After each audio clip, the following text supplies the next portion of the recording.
Hi friends, this is going to be Tuesday when this goes up, and I'm starting a new thing we're going to be calling Teaching Tuesdays, where I'm going to try and drop something online, some kind of content that will hopefully be encouraging to you, inspire you, helpful for you in some way. And I'd like for it to be participatory, so I'd love to hear your feedback. I'd like to generate conversation and discussion around these things in the comments, reply section. And so feel free to jump in and put your own spin on things, or ask questions, or make comments, or tell me how horribly wrong I am. All those things are welcome. This is what I've been thinking about for the last little while, and what I wanted to share with you today. Rhythm has been disrupted. It's like all of a sudden we're all clapping off the beat, which is normal for a few of us, irritating for others, and really upsetting for some of us. We feel off and don't know why, or we know we're off but don't know what to do about it in this unusual time to get the rhythm back in our life. See, I think healthy life has rhythm to it. When our kids were small, they hated the routine, but they also went crazy when our routine or our rhythm got messed up. 7 days, 4 seasons, 24 hours, night and day, birthdays and anniversaries, holidays. It feels like we are made for a rhythm. What our heartbeat is to our bodies, our daily rhythm is to our emotional, spiritual, and physical health. When I was on the Camino with my friends Bill and Derek, we eventually developed an organic rhythm to our new normal, a rule for living on the Camino. We got up, we brushed our teeth, applied ointment wherever needed, and that's all I'm saying about that. We repacked our backpacks, we ate breakfast, we walked and prayed and walked and talked and walked, and then had second breakfast, and then walked some more, and then we ate first lunch, and then we walked some more, ate second lunch, and walked until we found our stop for the night. Then we unpacked, did laundry, took showers, journaled, took a nap, ate supper, journaled with a little more time, or we messaged home, and then we went to sleep. And then rise, rinse, repeat. When we got off the Camino, that rhythm changed again, and we had to find a new rhythm all over again. And it was disruptive, because life is smoother when we keep a rhythm to it. This season of physical distancing has thrown off our usual rhythms, and that may have you feeling depressed, or stuck, or disoriented, or frustrated, or just irritable. And you may not know why. You may not be able to describe it or explain it, but you know how you feel. In this unusual season, I think it's important that we stay mindful about maintaining or establishing a sustainable rhythm of life. There's an ancient Christian tradition called a rule of life, or practicing a rule of life, which isn't about rules, but about establishing a pattern or rhythm for our daily lives, in the recognition that people tend to thrive with rhythm and struggle when we get out of sync. You might be feeling that right now. Like I said, you might feel a little internal struggle, and you're not sure why. Well, let me suggest 4 areas to plan into our daily rhythm that will help us grow and thrive through this time, and not just get through this time. So here they are. You ready? You're writing this down? They are prayer, relationships, rest, and vocation. Prayer, relationships, rest, and vocation. And I think having a rule of life means having a plan, being intentional. So let me offer these suggestions. First, plan time to pray into your daily rhythm. Find some time every day where you're going to pray, and pray every day. Maybe the first thing in the morning while you have coffee. Maybe right after bedtime for those who have little ones at home. Maybe right after you get out of bed, you could just say the Our Father before you do anything else. Read a chapter of the Bible a day, and prayerfully. Just read it prayerfully during this season. And you got to schedule it, or it will get crowded out. Keep a daily journal with prayer, and prayerfully listening to God as you keep that journal about this season and the insights that God gives you during this season.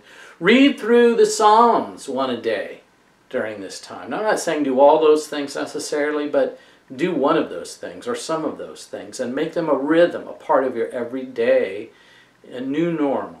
Number 2, plan time for relationships in your daily rhythm. So plan time for prayer and plan time for relationships in your daily rhythm. Couples still need to find a way to have a date night with each other. You have to maintain the practice. Maybe it's just having a special meal one night each week together.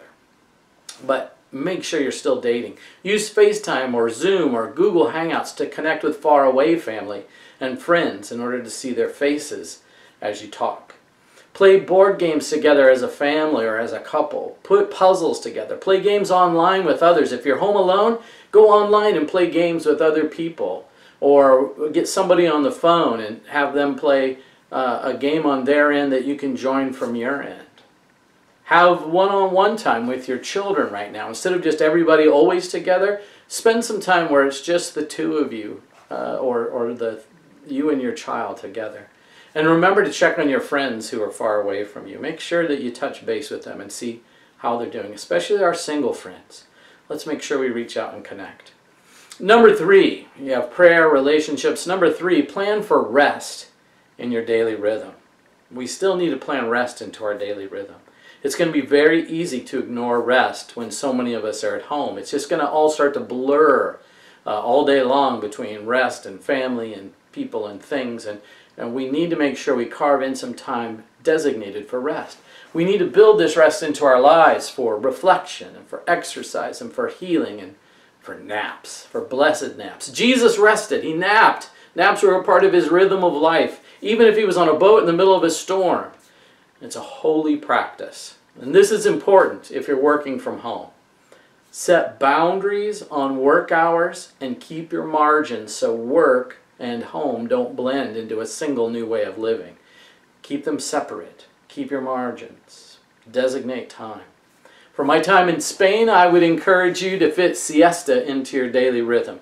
Pause in the afternoon somehow and just take a break for an extended period of time for rest, reflection, play. It's good for your soul. Finally, the last of the 4 is this. Plan time for your vocation into your daily life. You are made for something. You're here for a reason. You have a purpose. And so plan some of the time for that purpose into your daily life. What gives you life? What do you feel like you're made for? Make room in your daily life for these things. The things that give you a feeling of purpose, a sense of meaning. Find creative ways in this season, like calling people and utilizing your gift of encouragement, or emailing people, or doing things to be able to use what's inside of you. Find ways to exercise the gift God's given you. Be creative. Get outside the box. But you still need to try to put into practice the gifts that God's given you to build up the body of Christ, to encourage your friends, to share those gifts with people, and continue to make a difference in the world, even in the midst of this time. Now let me squeeze a bonus 5th area into this for you to consider. This is just a little add-on, a little extra from those 4. The 5th one that I would like to add is plan to connect with your church family during your weekly rhythm. We've got a lot of ways for Raleigh Vineyard to be able to connect with each other in this season. So please take advantage of one or more of those. We've got our Facebook group. We've got our Zoom Hangout time. We've got small groups meeting on Zoom, workshops on Zoom. We've got just the Facebook pages where you can post something and get replies. We've got Instagram where you can post pictures from your day and get people's reactions. But let's stay connected during this season. Don't let this season of disruption become a source of disconnection for you. We need you. I need you. We all need you. And we need each other. We really do. Well, as Forrest Gump would say. And that's all I have to say about that. Thanks for checking in and hearing me out on this. Please leave a comment on practices that you're incorporating in this season, new rules of life that you're building into your daily rhythm and how you're doing it, so that everybody else, myself included, can learn from you and be encouraged by you. So thanks for sticking in here with me. It's good to have these virtual moments. This is our Tuesday teaching for today. Peace of Christ to you, and look forward to connecting with you really soon.